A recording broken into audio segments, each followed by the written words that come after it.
Je réponds au nom de François Mpouila Mukendi. Je suis directeur adjoint à la direction des études au Fonds de promotion de l'industrie et je suis team leader des projets inscrits au programme présidentiel accéléré de lutte contre la pauvreté et réduction des inégalités financé par le Fonds de promotion de l'industrie. Merci beaucoup. Nous savons que beaucoup de choses se sont dites. Comme on l'a dit, l'eau a coulé sur les ponts. Il y a des choses fausses qui ont été rapportées sur ces programmes. On a fait même des confusions entre les programmes conduits par le FPI et les autres institutions. On a mis ça sur le dos du FPI. Nous voulons quand même amener une clarification pour dire que vous savez bien que nous avions très bien commencé ces projets, mais le projet a connu des difficultés de parcours. Les fonds de promotion de l'industrie utilisent des fonds publics qui sont contrôlés dans leur utilisation par l'IGF et l'IGF avait émis certaines réserves sur le paiement de certaines factures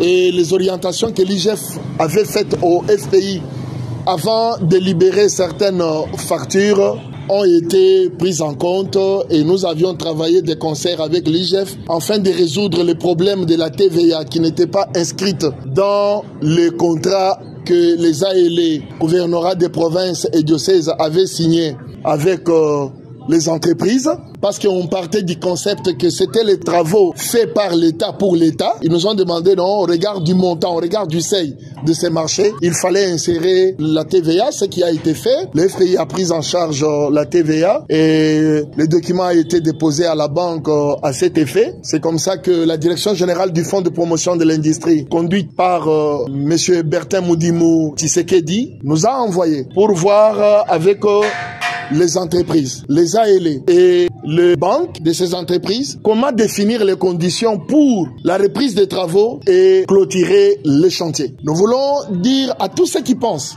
qu'on a abandonné le chantier. Nous sommes là en Mbujimaï. Nous venons d'avoir des réunions fructueuses avec l'autorité. Et déjà, avant-hier, nous étions à Kinshasa, à une des banques de deux entreprises en difficulté qui sont sur l'hôpital Cancellé et l'unité de transfusion sanguine pour voir comment ils peuvent appuyer les entreprises, les FPI prenant l'engagement de les accompagner à domicilier les paiements dans leurs installations. Puisque nous avons la parole, nous voulons aussi préciser un fait. Nous travaillons avec l'IGF au Fonds de promotion de l'industrie. S'il y a eu des détournements dans ces projets qui sont conduits par le FPI, l'IGF allait les signaler depuis longtemps. Et si nous continuons à travailler avec l'IGF sur cette question, c'est tout simplement parce que ces projets ont été exécutés dans toute la transparence. Pour les projets qui sont à l'arrêt, j'ai donné les raisons et bientôt ces projets vont recommencer. Nous avons entendu dans les médias, on parle de détournement de l'argent des ports d'Ndomba.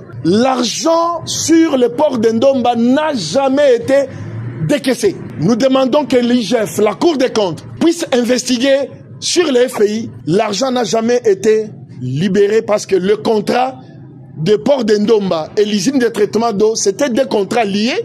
Les partenaires égyptiens qui avaient gagné le marché avaient estimé que pour qu'ils puissent se mobiliser pour les ports d'Ndomba et l'usine de traitement d'eau, ils devraient le faire au même moment. Mais cependant, la primature n'avait autorisé que la construction des ports d'Ndomba et demandait qu'on puisse revisiter les contrats de l'usine de traitement d'eau. C'est ce qui est là, qui fait qu'on n'a pas encore commencé.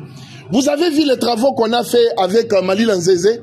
C'était pour tester la navigabilité de l'eau. C'était un projet conduit par le promoteur Malila Nzeze qui avait sollicité le financement qu'il a eu et qui est en train de rembourser. Nous sommes au regret de contredire ce que les gens disent. Le FPI est ouvert. Qu'on fasse des investigations, qu'on nous prouve le décaissement qui a été fait pour qu'on parle du détournement sur les ports d'Ndomba. Le projet de la centrale photovoltaïque, nous avions parlé en long et en large sur cette question. Nous aimerions que nous puissions avoir un point de presse. On va élaborer autour de tous ces projets, mais nous avons évoqué la question avec l'autorité. Nous avons reçu une documentation de la primature. Je crois que demain, dans les après-midi, nous serons sur la centrale pour faire un état des lieux, confronter les données que le bureau de contrôle et surveillance nous a communiquées, afin de faire les rapports à la hiérarchie. Je crois que bientôt, les travaux de la centrale photovoltaïque pourront reprendre. La critique est aisée, mais l'art est difficile.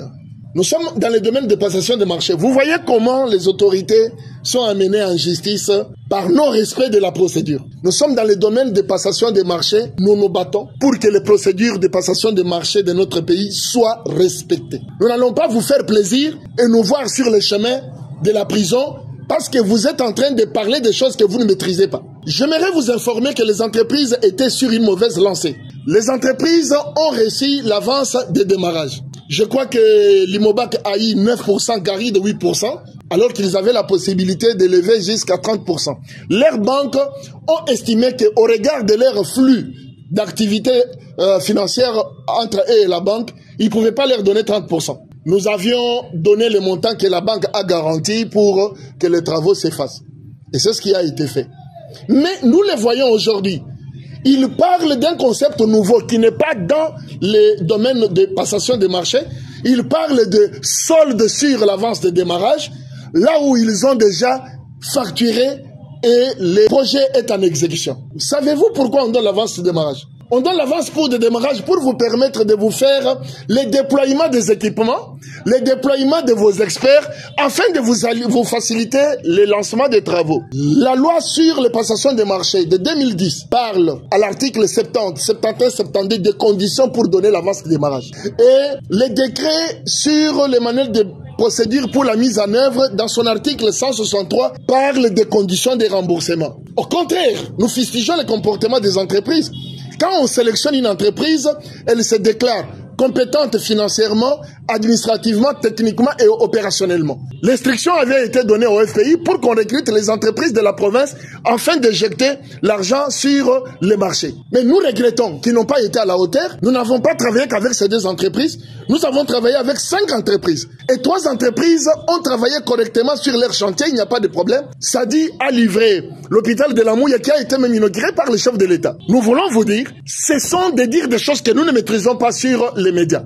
Et nous pensons que nous sommes là parce que nous nous sommes engagés aux côtés de la banque, qui n'est pas notre travail, pour montrer à la banque que l'argent sur ces projets existe dans les comptes, mais pour que nous puissions décaisser, il faut que les entreprises nous présentent les factures approuvées par le bureau de contrôle et surveillance avec les attachements qui serviront d'un contrôle ultérieur.